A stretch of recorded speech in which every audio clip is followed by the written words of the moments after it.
Grade की ये 2 अंकीय प्रश्न श्रृंखला देख रहे हैं अपन।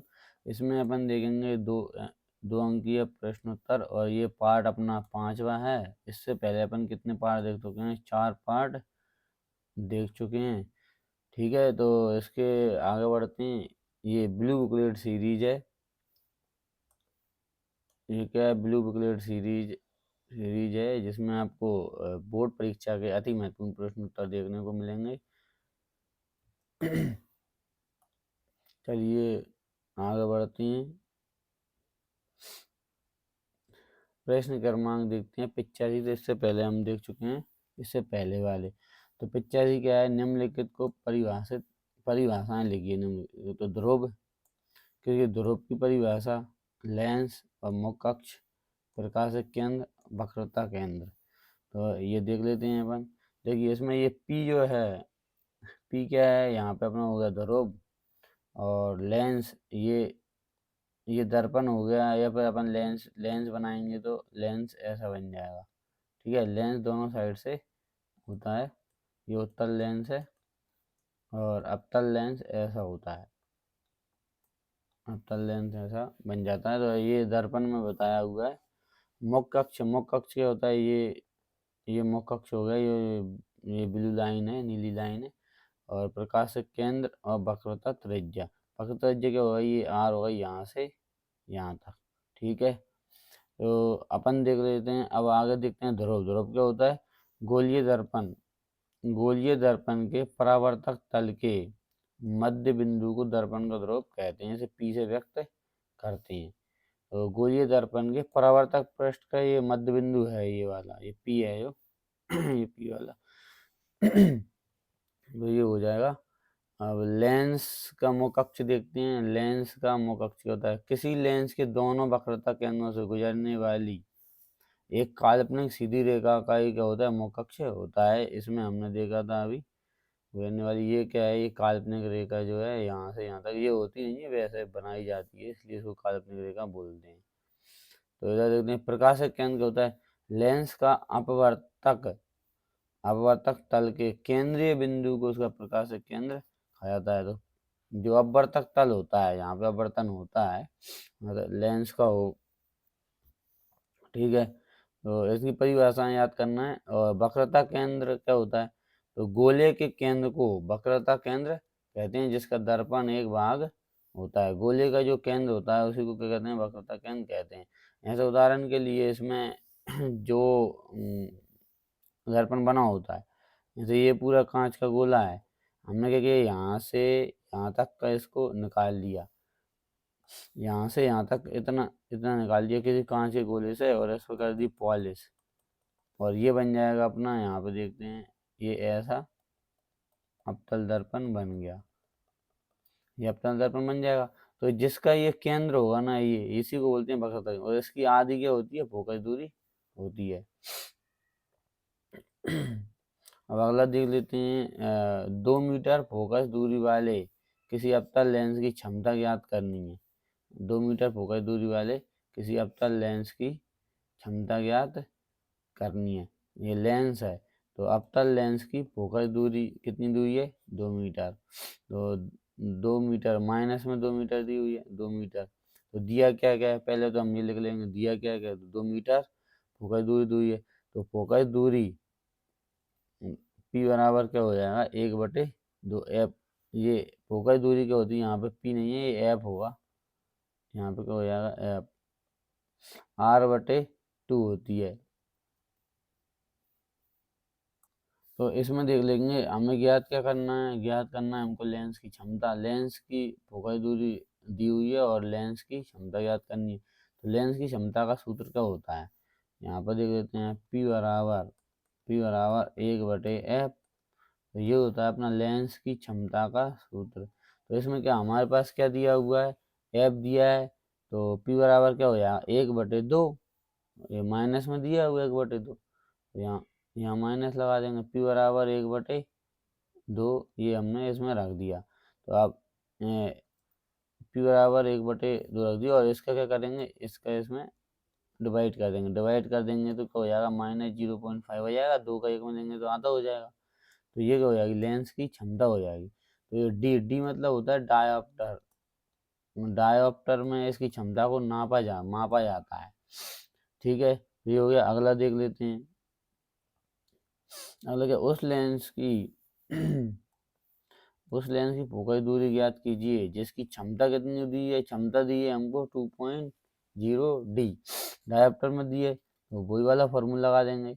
ठीक है, तो इसमें फॉर्मूला अपना लग जाएगा ये वाला, P बराबर 1/F, सूत्र क्या लग जाएगा, ये क्षमता वाला, तो P बराबर 1/F, P की जगह रख देंगे 2, हमको क्षमता दी हुई है, और इसका क्या कर देंगे, डिवाइड कर देंगे, इधर इधर त्रिक गुणा कर देंगे, इधर और इधर त्रिक गुणा कर दिया, तो क्या जाएगा, F बराबर, F को इधर ले आए, तो F बराबर क्या हो जाएगा, 1/2, वही का वही रह जाएगा। तो इसमें क्या आ जाएगा, -0.5 आ जाएगा। ठीक है, मीटर में, ये सेंटीमीटर में आएगा तो 50 आएगा और मीटर में आएगा तो 0.5 मीटर, और या फिर क्या लिख देंगे, -50 सेंटीमीटर। ठीक है, दोनों आंसर सही है। तो इसमें ये माइनस का मतलब क्या है, यहाँ पर ऋणात्मक है, इसका मतलब क्या है, क्षमता अगर ऋणात्मक आती है तो लेंस कैसा होगा, अवतल लेंस होता है। क्षमता अगर ऋणात्मक आती है तो लेंस अवतल लेंस हो जाता है। ठीक है, तो P बराबर -2 यहाँ पर दिया हुआ है। तो अगला देख लेते हैं।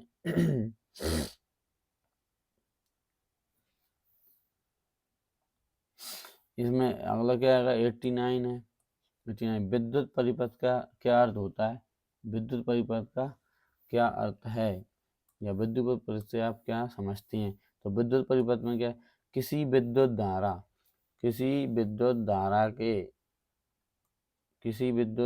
के सतत तथा बंद किसी विद्युत धारा के सतत तथा बंद परिपथ को विद्युत परिपथ कहते हैं।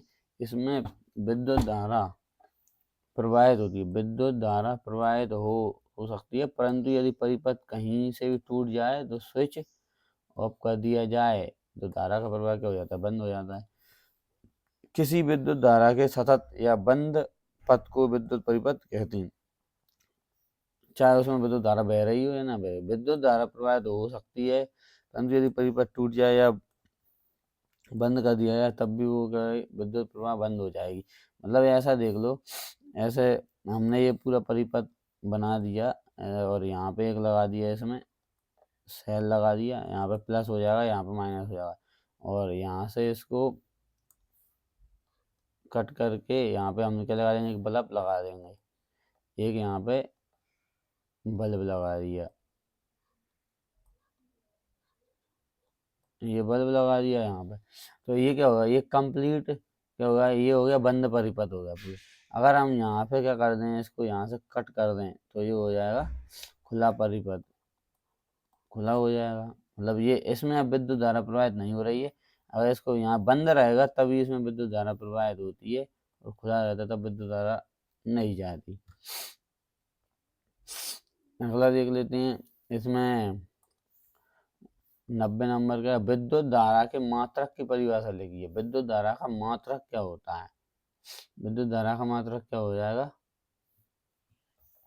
विद्युत धारा का SI मात्रक एम्पियर होता है। ये क्वेश्चन आ जाता है कि विद्युत धारा का मात्रक क्या होता है, ये 2 नंबर में भी आ जाता है, 1 नंबर में भी आ जाता है। ठीक है, यदि एम्पियर होता है, यदि किसी चालक से प्राप्त प्रति सेकंड 1 कूलम आवेश प्रवाहित होता है तो विद्युत धारा का मान 1 एम्पियर कहलाता है।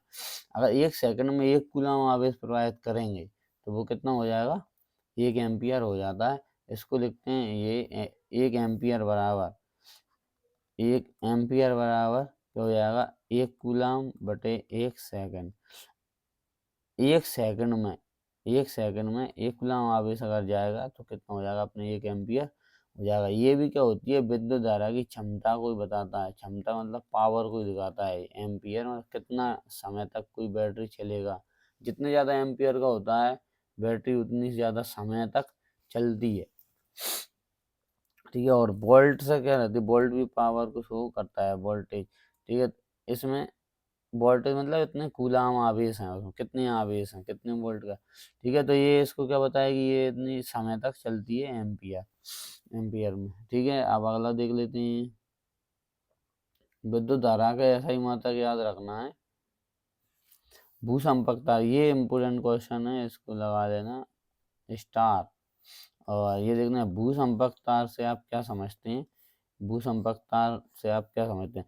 तो किसी विद्युत उपकरण के धात्विक आवरण में यदि विद्युत धारा का कोई क्षरण होता है तो उपकरण से जुड़े भूसंपर्क तार के कारण उपकरण का विभव भूमि विभव के बराबर हो जाता है तथा उपकरण के उपयोगकर्ता को विद्युत आघात का झटका नहीं लगता है। ये वही हैगा जैसे हमारी जो 5 पिन होती है, इसमें एक ऊपर रहता है, एक पिन यहाँ पर रहता है, एक पिन यहाँ पर।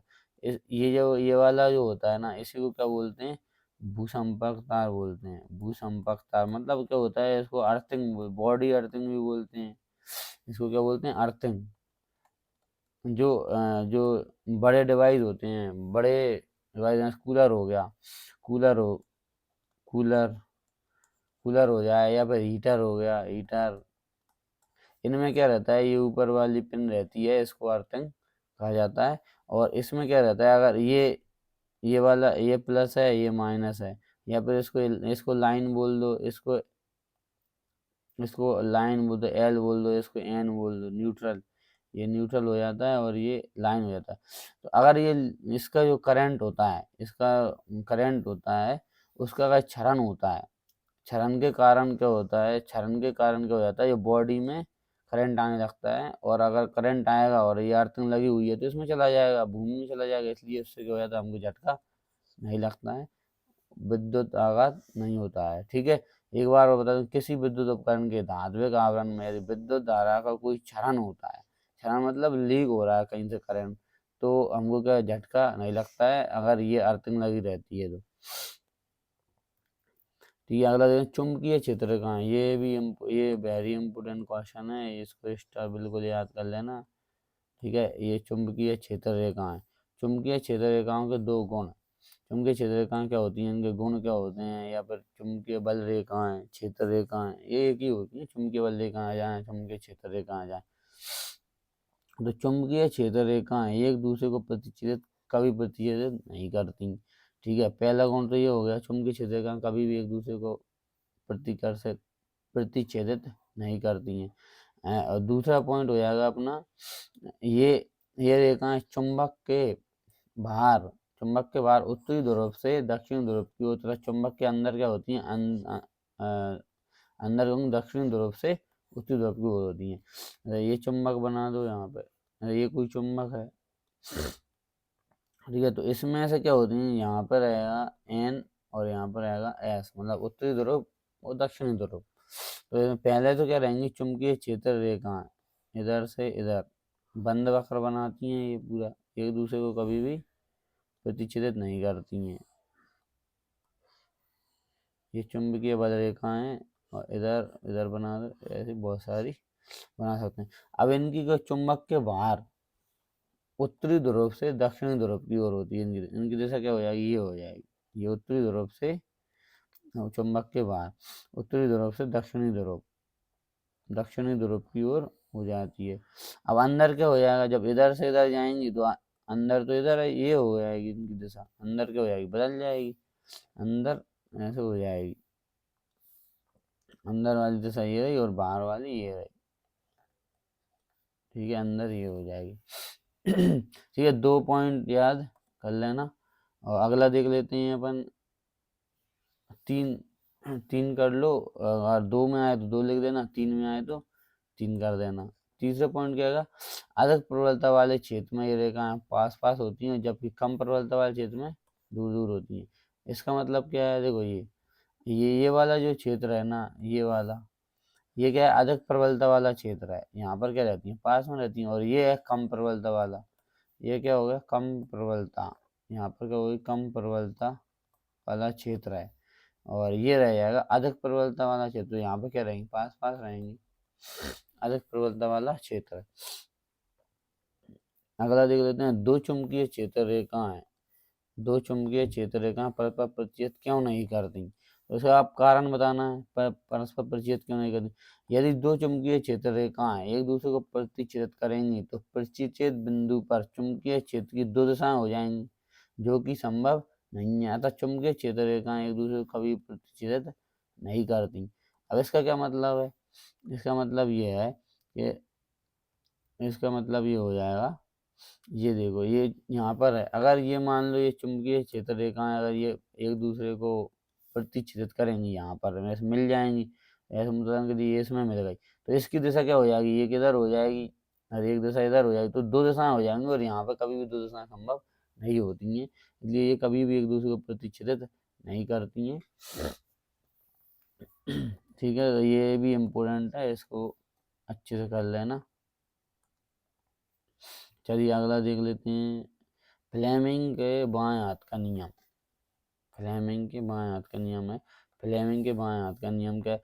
इस नियम के अनुसार यदि हम बाएं हाथ की तर्जनी, मध्यमा तथा अंगूठा, तर्जनी, बाएं हाथ की तर्जनी, मध्यमा, अंगूठे के पास की उंगली को तर्जनी कहते हैं, मध्यमा अंगूठा पास की उंगली के बिल्कुल पास में जो मध्य वाली उंगली होती है उसको मध्यमा कहते हैं, और अंगूठे को अंगूठे कहेंगे।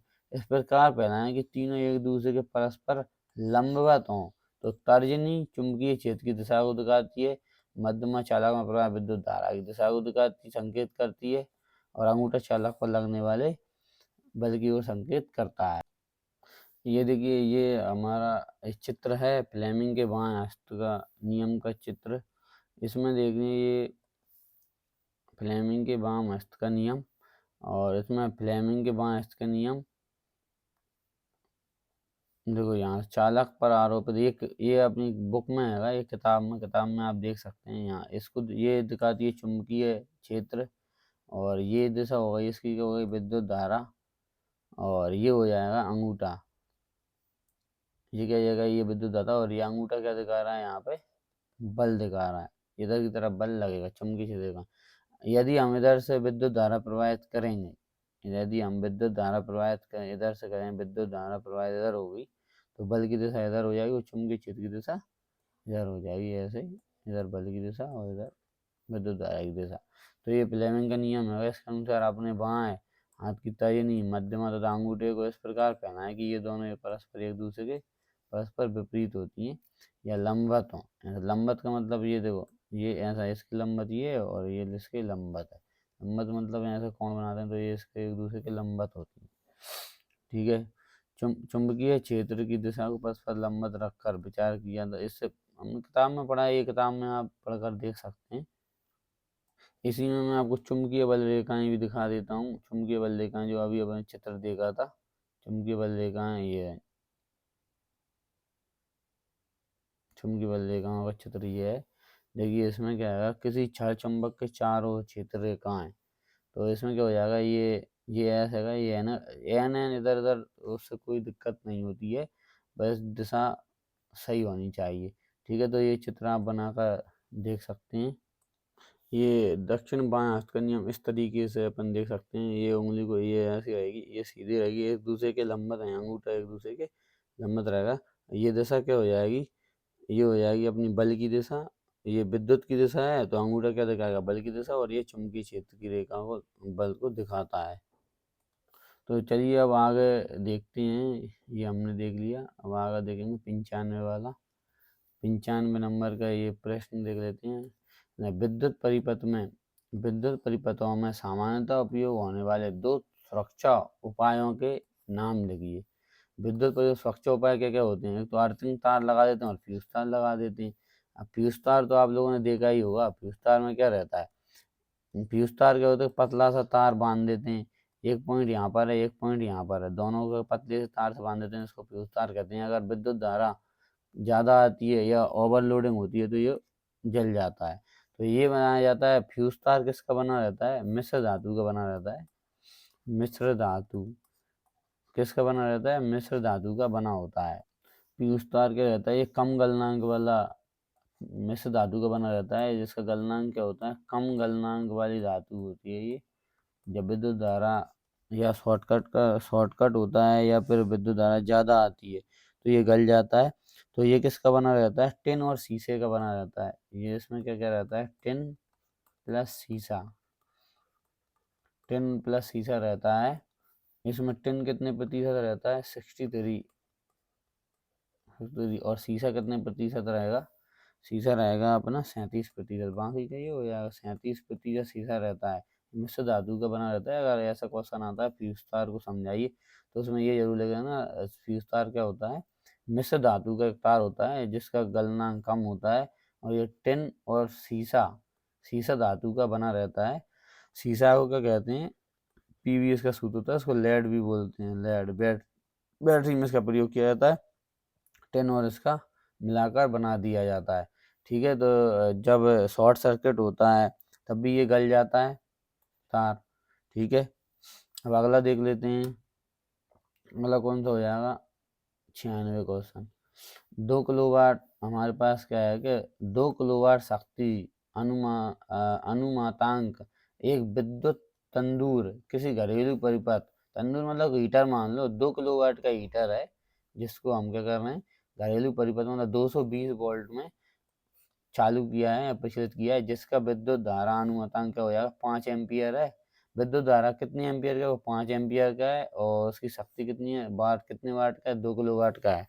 और इस संयोजन के परिणाम व्याख्या कीजिए, या फिर कितनी मतलब बिजली आएगी या क्या आएगा, ऐसा हम देख सकते हैं। इसमें क्या करेंगे? इसमें यह कि इसमें हम विद्युत शक्ति का सूत्र लगाते हैं। विद्युत शक्ति का सूत्र क्या होता है? P बराबर वी आई। विद्युत शक्ति का सूत्र होता है P बराबर वी आई। अब तो हमारे पास क्या क्या है? हमारे पास इसमें रख देते हैं सब कुछ, सब कुछ रख देंगे। तो इसको अगर ऐसा आई बराबर पी बटे वी भी लिखा जा सकता है। ये इधर आ जाएगा, इधर पहुंच जाएगा, तो इससे कोई दिक्कत नहीं होती। इधर इधर किया जा सकता है, इनको इधर इधर किया जा सकता है। मैथ में कर दें तो हमारे पास कितना दिया है? पी कितना दिया है? पावर कितनी हुई है? 2 किलोवाट। तो 2 किलोवाट को हम लोग क्या लिखते हैं? 2000 वाट भी लिख सकते हैं। 2000 वाट। 1 किलोवाट का होता है? 1000 वाट का होता है। तो 2 किलोवाट का होगा 2000 वाट का हो गया। ठीक है, और वोल्ट कितना दिया है? 220, 220 वोल्ट दिया है। तो ये कितना हो जाएगा? 220 हो जाएगा। ठीक है, 220 है। अब इसमें हम 0 से 0 उड़ा देंगे और इसको हम सॉल्व करेंगे तो कितना आ जाएगा? अपना आ जाएगा लगभग 9 आ जाएगा, है ना? 9 आ जाएगा। तो इसमें क्या हो जाएगा? 9 एम्पियर। तो धारा कितनी होनी चाहिए? 9 एम्पियर धारा हो जाएगी अगर हम ये लगाएंगे तो। जबकि इसका अनुमतांक कितना है? 5 एम्पियर है। 5 है, 5 से ज़्यादा हो जाएगी। अब क्या हो जाएगा? जब धारा इतनी ज़्यादा होगी, खपत ज़्यादा हो जाएगी, तो क्या हो जाएगा? जो फ्यूज तार हमारा बना, अभी फ्यूज तार के बारे में पढ़ा था हमने, फ्यूज तार क्या हो जाएगा? टूट जाएगा। जब फ्यूज तार टूट जाएगा तो हमारा हीटर क्या हो जाएगा? बंद हो जाएगा। तो इसमें देखो ये क्या कह रहा है? चूंकि यहाँ प्रयुक्त परिपथ है, प्रयुक्त परिपथ के लिए अधिकतम धारा कितनी होनी चाहिए? 5 एम्पियर होनी चाहिए। इसलिए परिपथ के साथ सुरक्षा कवच, सुरक्षा जो अवयव है फ्यूज तार, भंग कर देगा और हमारा जो तंदूर है वो कार्य नहीं करेगा या बंद हो जाएगा। मतलब ये है कि जितनी ये 5 एम्पियर से ज़्यादा नहीं होनी चाहिए, पर ये 5 एम्पियर से ज़्यादा है, इसलिए क्या हो जाएगा? ये चला जाएगा। मतलब फ्यूज तार क्या हो जाएगा? टूट जाता है। ये अब क्या लग देंगे? फ्यूज तार की जगह हम लगाते हैं, अब फ्यूज तार की जगह हम लगाते हैं एमसीबी। ये होता है मिनिएचर सर्किट ब्रेकर, जो अभी लगा रहता है, एमसीबी बॉक्स लगा रहता है। पहले फ्यूज तार लगाते थे, अब क्या लगाते हैं? एमसीबी लगाते हैं। बड़े बड़े डिवाइसों में अभी फ्यूज तार लगाया जाता है, एमसीबी नहीं लगाया जाता। तो अगला देख लेते हैं। अगला क्या हो जाएगा अपना? ये देखिए 97 नंबर का, चुंबकीय क्षेत्र उत्पन्न करने के 2 तरीके। चुंबकीय क्षेत्र उत्पन्न करने के 2 तरीके बताना है। तो चुंबकीय क्षेत्र उत्पन्न करें, किसी प्रबल चुंबक की सहायता से चुंबकीय क्षेत्र उत्पन्न किया जा सकता है। प्रबल चुंबक होगी तो उससे किया जा सकता है। दूसरा हो जाएगा कुंडली अथवा तार में विद्युत धारा प्रवाहित कर चुंबकीय क्षेत्र उत्पन्न किया जा सकता है। पहले तो देखो, पहले तो हमारे पास कोई चुंबक है, कोई प्रबल चुंबक है, स्थायी चुंबक होती है, उसके चारों ओर तो वैसे भी चुंबकीय क्षेत्र रहता ही है, अभी हमने देखा था। ठीक है, जैसे ये देखा था, इसके चारों ओर तो रहता ही है। अगर हम कोई कुंडली बनाए, कुंडली मतलब तार को ऐसे गोल गोल गोल गोल बनाते जाएं, तो अगर इसमें हम विद्युत धारा प्रवाहित करें तो इसके चारों ओर क्या हो जाएगा, चुंबकीय क्षेत्र रेखा, चुंबकीय बल रेखाएं प्रवाहित हो जाएंगे, चुंबकीय क्षेत्र उत्पन्न हो जाएगा। ठीक है, तो अगला देख लेते हैं। लघु पतन से बचने का उपाय क्या होता है? लघु पतन से बचने के उपाय क्या होते हैं? लघु पतन से बचने के उपाय, लघु पतन से बचने के लिए परिपथ में विद्युत फ्यूज लगा दिया जाता है, बस खत्म। विद्युत फ्यूज लगा देते हैं लघु पतन से बचने के लिए। तो अगला देखते हैं, जीवाणु एवं कवक, जीवाणु एवं कवक अपघटक क्यों कहलाते हैं? जीवाणु कवक अपघटक क्यों कहलाते हैं? पर्यावरण के लिए अपघटकों का क्या महत्व होता है? तो ये क्वेश्चन इम्पोर्टेंट है, इसको याद कर लेना। एक तो फ्यूज तार वाला इम्पोर्टेंट है, अभी हमने देखा था ना फ्यूज तार, ये वाला फ्यूज तार वाला, ऊपर फ्यूज तार है। ठीक है, और जीवाणु एवं कवक, कवक जो होते हैं, तो चलिए देखते हैं। जीवाणु एवं कवक मृत उत्पादकों व उपभोक्ताओं को सरल यौगिकों में अपघटित करके मृदा का भाग बना देते हैं, अतः अपघटक कहलाते हैं। जीवाणु व कवकों को प्राकृतिक सफाई कर्मी भी कहा जाता है, क्योंकि अपघटन द्वारा प्रकृति में पोषक तत्वों का संतुलन बनाए रखते हैं। तो ये क्या करते हैं, जीवाणु और कवक, ये क्या जितने भी मृत उत्पादक होते हैं या उपभोक्ता होते हैं, जीव होते हैं, उनको क्या कर देते हैं, सरल यौगिक में अपघटित कर देते हैं, मतलब उनको खा पी जाते हैं और उनको मृदा में क्या मिला देते हैं, और उनसे क्या बन जाता है, खाद बन जाता है, और वो उसी में मिल जाता है। इसलिए उनको क्या प्राकृतिक सफाई कर्मी भी कहते हैं। जो भी जीव मरते हैं या पेड़ पौधे मरते हैं, उनको ये खा जाते हैं और उनका अपघटन कर देते हैं। उसके बाद उनको पोषक तत्वों में विलीन कर देते हैं, और इससे क्या हो जाता है, हमारी मृदा में क्या रहता है, उर्वरक क्षमता बनी रहती है।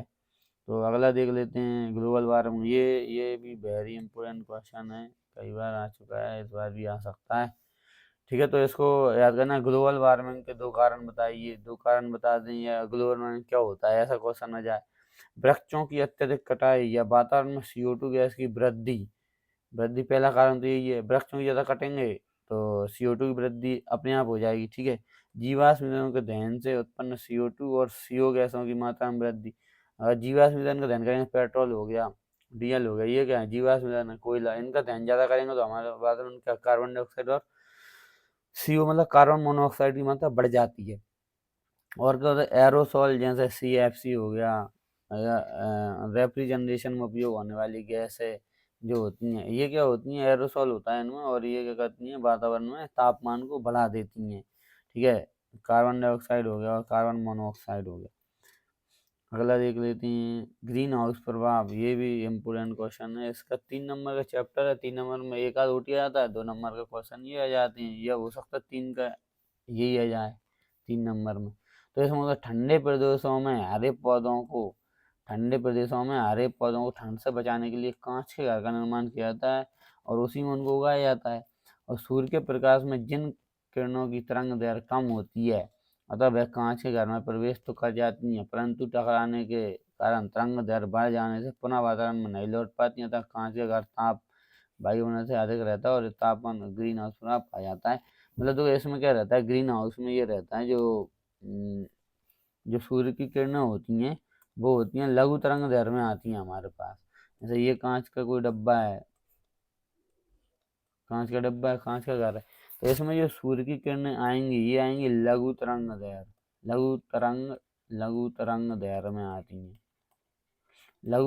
में आती हैं, और इसके अंदर पहुंचते ही ये हो जाती हैं दीर्घ तरंग दैर्घ्य में बदल जाती हैं, दीर्घ में बदल जाती हैं टकराने पर। ठीक है, ऐसे कार में भी तो यही होता है, अंदर तो जा सकते हैं। अब लघु तरंग दैर्घ्य कांच को पार कर सकती है, वायुमंडल को पार कर सकती है, लेकिन दीर्घ तरंग दैर्घ्य ना तो कांच को पार कर सकती है, ना ही वायुमंडल को पार कर सकती है, इसलिए इसमें अंदर रह जाती है और यहाँ का तापमान क्या हो जाता है, बढ़ जाता है। इसलिए तो कार को, यदि हम कार को धूप में खड़ा कर देते हैं, कार को हम धूप में खड़ा करते हैं, तो वो क्या हो जाती है, अंदर का तापमान उससे बढ़ जाता है बाहर की तुलना में। ठीक है, अब अगला देख लेते हैं, ये क्या किसी पोषक स्तर के सभी सदस्यों को हटाने का प्रभाव भिन्न भिन्न पोषक स्तरों के लिए अलग अलग होगा? क्या किसी पोषक स्तर के जीवों को पारितन को प्रभावित किए बिना हटाना संभव है? तो ऐसा संभव है, प्रत्येक पोषक स्तर पर भिन्न भिन्न प्रभाव उत्पन्न करेगा। जैसे यदि पौधे, हिरन, शेर की खाद्य श्रृंखला से शेर को हटाया जाता है तो हिरन की संख्या अत्यधिक बढ़ जाएगी, जिससे पौधों की संख्या कम हो जाएगी। हिरन को हिरन को हटाए जाने पर शेर का प्राकृतिक भोजन कम हो जाएगा, फलतः उनकी संख्या में कमी हो जाएगी। अतः पूर्ण स्तर के जीवों को पारितंत्र के प्रभावित किए बिना हटाना संभव नहीं है। हटा सकते हैं पर हटाना संभव नहीं है, क्योंकि धीरे धीरे उनकी संख्या कम हो जाती है। ऐसे उदाहरण के लिए हिरन क्या खाएगा, पेड़ पौधे खाएगा, ठीक है, मतलब पत्तियाँ खाएगा, घास खाएगा, और शेर क्या हिरन को खाएगा। अगर हमने शेर को ही हटा दिया तो हिरन की संख्या बढ़ जाएगी, लेकिन वो सारे पौधे खा जाएगा तो हिरन बहुत ज़्यादा हो जाएंगे। इसलिए पोषक स्तर होना जरूरी है। पारितंत्र में अपमार्जक की क्या भूमिका होती है? अपमार्जक, ये वेरी इंपॉर्टेंट क्वेश्चन है, इसको जरूर याद कर लेना, अपमार्जक वाला। ठीक है, तो अपमार्जक मृत उत्पादकों व उपभोक्ताओं के शरीर का अपघटन करके जटिल कार्बनिक पदार्थों को सरल कार्बनिक पदार्थों में बदल देते हैं, मृदा में पोषण की वृद्धि करते हैं। ठीक है, इसमें महत्वपूर्ण बात क्या है, अपमार्जक क्या करते हैं, उपभोक्ताओं उपभोक्ताओं के शरीर का क्या करते हैं, अपघटन कर देते हैं और जटिल कार्बनिक पदार्थों को सरल कार्बनिक पदार्थों में बदल देते हैं। ठीक है, अगला देख लेते हैं। पारितंत्र में कितने पारितंत्र में कितने प्रकार के घटक होते हैं, नाम लिखना है। तो दो घटक होते हैं, एक जैविक घटक, एक अजैविक घटक होते हैं। तो इसमें जैविक घटक में क्या जाएंगे, हरे पेड़ पौधे जैविक घटक में जाएंगे, उपभोक्ता व अपघटक शामिल होते हैं, इसमें उपभोक्ता हो जाएंगे और अपघटक। जबकि अजैविक घटकों में वायु हो गया, जल हो गया, सौर ऊर्जा हो गई, ताप, प्रकाश, मृदा, ये सब आ जाते हैं। तो दो घटक होते हैं, जैविक घटक मतलब जिनमें जीवन होता है, अजैविक घटक में जीवन नहीं होता है। जैविक घटक में हरे पौधे आ जाएंगे, उपभोक्ता मतलब हरे पौधों को खाने वाले आ जाएंगे, अपघटक मतलब जो उपभोक्ताओं को खाने वाले आ जाएंगे। ठीक है, अजैविक घटक में वायु हो गया, जल हो गया, सौर ऊर्जा हो गई, ताप, प्रकाश, मृदा, ये अजैविक घटक होते हैं, और दोनों ही मिलकर के कहते हैं जीवन का निर्माण करते हैं। तो अगला देख लेते हैं, फटाफट देख लेते हैं। इसमें से पर्यावरणीय प्रदूषक क्या होते हैं? 3 अजैविक निम्नलिखित प्रदूषकों के नाम लिखिए जो मानव के लिए हानिकारक होते हैं। तो जो पदार्थ पर्यावरण को दूषित करते हैं पर्यावरणीय प्रदूषक कहलाते हैं। 3 अजैविक निम्न कर दिए प्रदूषक क्या होते हैं? तो प्लास्टिक हो गया, पॉलीथीन हो गया, कृषि रसायन हो गया, ये सबसे ज़्यादा प्रदूषण फैलाते हैं। अब जैव निम्नीकरण क्या होता है? जैव निम्नीकरण प्रदूषक या अजैव निम्नीकरणीय प्रदूषक का उदाहरण। तो जैव निम्नीकरण प्रदूषक, अजैव निम्नीकरण प्रदूषक का उदाहरण शायद इनमें अंतर क्या हो जाएगा? जैव निम्नीकरण प्रदूषक में जाएगा अपना, नीचे देखो ये नंबर 1, ये सूक्ष्म जीवों द्वारा आसानी से अपघटित होकर सरल कार्बनिक पदार्थों में बदल जाते हैं। जैव निम्नीकरण, जंतु हो गए, वनस्पति जैसे अपशिष्ट हो जाएंगे। ठीक है, और ये वे पदार्थ होते हैं जो अपघटित नहीं होते हैं, लंबे समय तक प्रकृति में बने रहकर पर्यावरण को हानि पहुंचाते। ये हो जाएंगे अजैव वाले और वो हो जाएंगे जैव वाले। देखो ये कौन से हैं? जैव वाले तो आसानी से हो जाते हैं, लेकिन अजैव वाले, पहला पॉइंट अजैव वाला, तो इसमें क्या हो जाते हैं, ये अपघटित नहीं होते हैं और प्रकृति में बने रहते हैं। जैसे प्लास्टिक हो गया, पॉलीथीन हो गया, प्लास्टिक हो गया, ये अजैव निम्नीकरण है और ये जैव निम्नीकरण है। तो अगला पॉइंट देख लेते हैं। चलो ये अपने यहाँ तक हो गए, कितने प्रश्न हो गए? 107 तक हो गए हैं। ठीक है, अब अगली श्रृंखला में देखेंगे बाकी के प्रश्न। तो अपने चैनल को लाइक कर देना और क्या कर देना, सब्सक्राइब जरूर कर देना, सब्सक्राइब। ये ऊपर आपके एक ऐसा रेड कलर का दिया होगा और इसको क्लिक करोगे तो इसमें ऐसा सब्सक्राइब लिखा होगा ना, उसको कर देना तो वो कलर चेंज हो जाएगा उसका। ठीक है, और ये घंटी हुई है, घंटी भी कर देना, अगर आपको नोटिफिकेशन चाहिए तो घंटी को दबा देना। तो ये अपनी 2 अंकीय श्रृंखला चल रही है, इसके बाद और भी आएंगी, मतलब 3 नंबर वाली, 4 नंबर वाली, तो उसको देखते रहिए। इसके बाद अपन मोस्ट इम्पोर्टेंट 2 नंबर वाले 10 क्वेश्चन और 10-10, 20-20 क्वेश्चन, और 3 नंबर वाले 10-20 क्वेश्चन, और 4 नंबर वाले 10 क्वेश्चन, ऐसे करके एक इम्पोर्टेंट श्रृंखला भी निकालेंगे। तो बस वीडियो पर देखते रहिए और लाइक कर देना, सब्सक्राइब कर देना। धन्यवाद, थैंक यू।